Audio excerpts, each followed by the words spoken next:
Good morning. It is January the 20th, 2017, and Trump's inauguration day has finally arrived.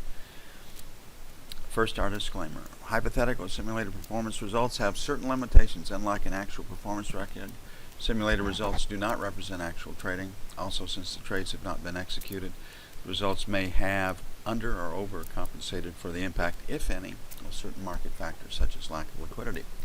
Simulated trading programs in general are also subject to the fact that they're designed with the benefit of hindsight. No representation is being made that any account will or is likely to achieve profit or losses similar to those shown. Hey, the big day has finally arrived. The stock market has rallied since November the 9th into this day. Treasuries have been sold and were sold again last night in anticipation of tax reduction and friendly business policies.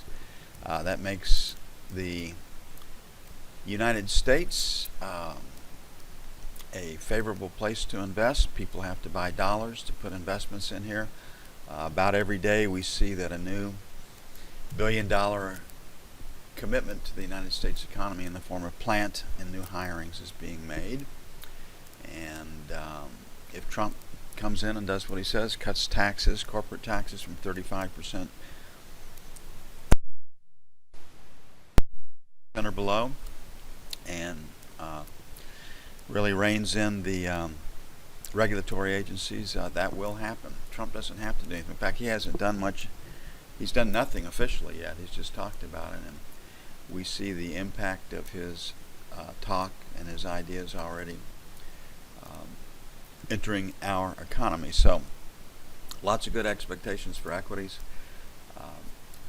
The rumor fact trading situation is here. You know, Trump's now in office.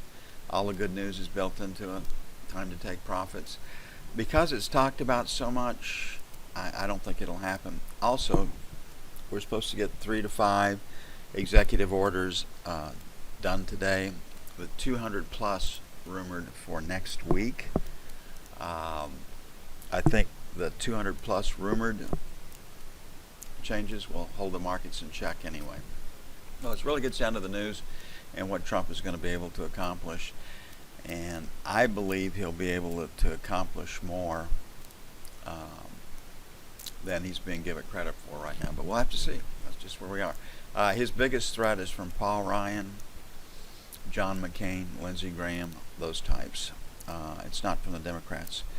He has to have the Republican votes to do what he wants to do. And that's where the battles will be fought.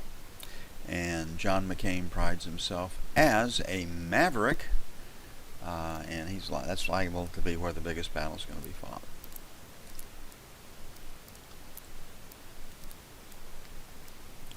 So, given the selling, remember last night we said we thought we'd have buying in stocks enter the market in London.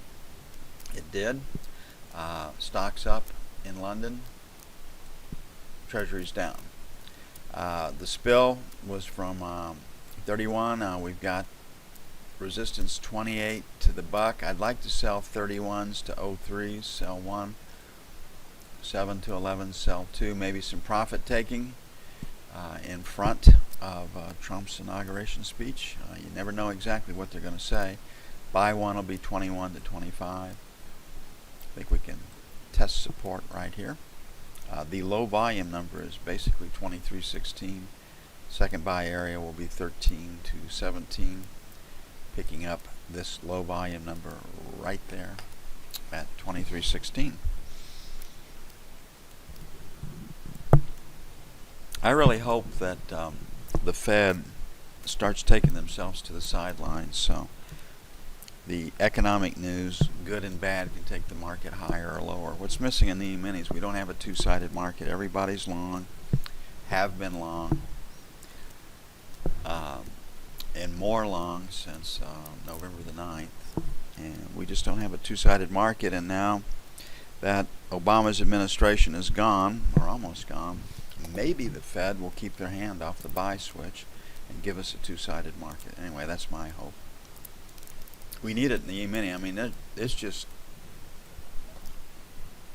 hell of a lot easier to make money in gold, crude oil, and bond than it is in the E-mini these days.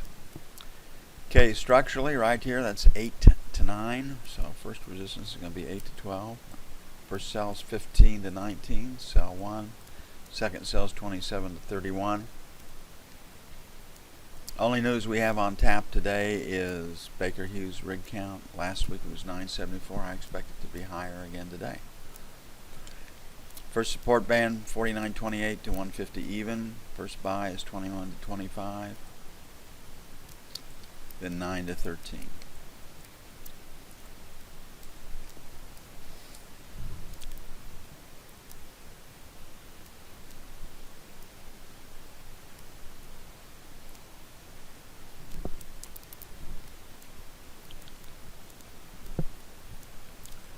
If Trump comes out and talks like Paul Ryan today, and what Paul Ryan has suggested,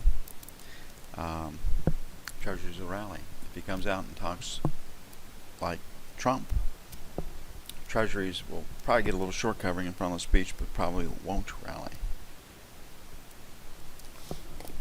Down to the speech.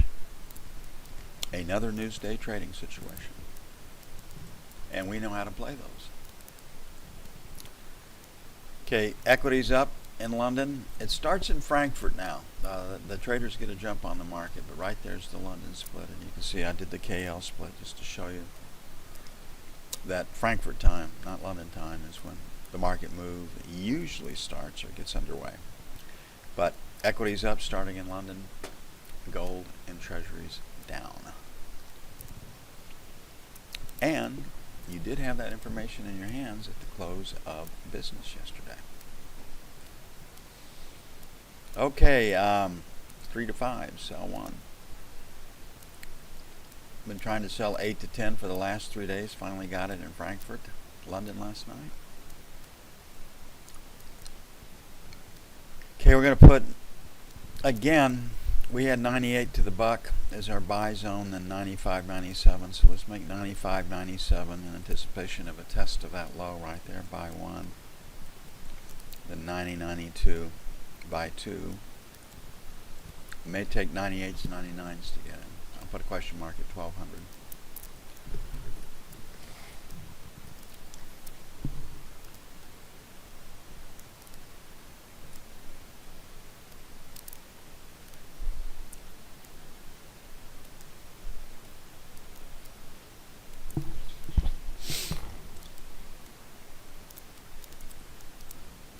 The euro is off, the yen is off, the dollar is up. Why? Trump takes control today. And Trump's proposed tax cuts and industrial policies are economically friendly, will make our economy grow faster than it has been growing, and ours has been growing faster than the EU's economy. Sell the euro, buy the dollar. Okay, this spill came from 76 right there. Last rotate up is 60, so 65, 75, sell 1. May take a 55 to get in. We'll put a question mark right there at 55. And then 90 to 107, sell 2. On the buy side, 625. 106 even.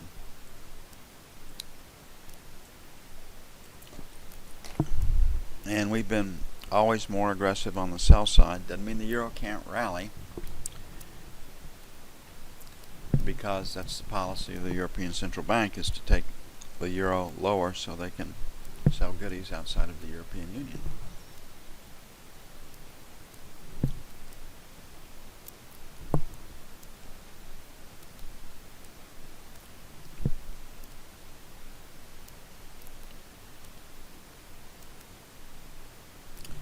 Okay, crude oil. Crude oil, after it gets sold, quite often rallies the next day. It's up overnight. I didn't see any specific OPEC commentary, but we left yesterday's market saying, don't be surprised if we get a positive, supportive announcement or comments out of OPEC to support the market. So we're like we have been. There's a buyer below 52 and there's a seller above 53. So 53, 53 and a quarter, sell 1. 53.50, 53.75, sell 2. On the buy side, 52 even, 52 and a quarter, buy 1. 51.50, 51.75, buy 2.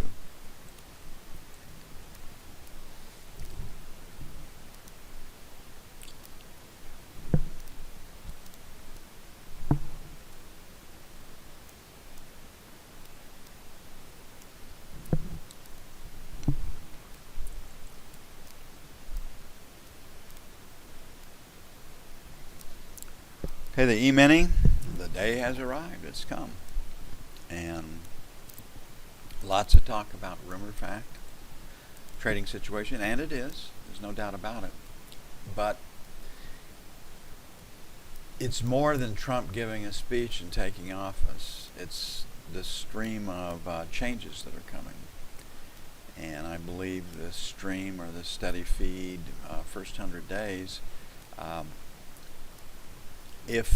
worst case situation ought to hold us in the trading range. And we'll see if it happens. I've got an upward bias today like I did yesterday. That didn't stop the market from selling yesterday. It did get into our buy zone yesterday, 55 to 60. I think we got resistance at 70 to 77 right now. So 69.71, sell 1. 74.76, sell 2. On the buy side, 60.62, buy 1. And buy 2, 55 to 57. And I do like the buy side better. Baker Hughes last week, 9.74. I would guess it was higher. It will be higher today. Won't be a factor. Down to Trump's speech, and I think we've beaten that horse more than to death. It is the news focus. Okay, it's going to take a bit to get stuff up and published. I'm going to get busy on that. I will be back with you as soon as possible.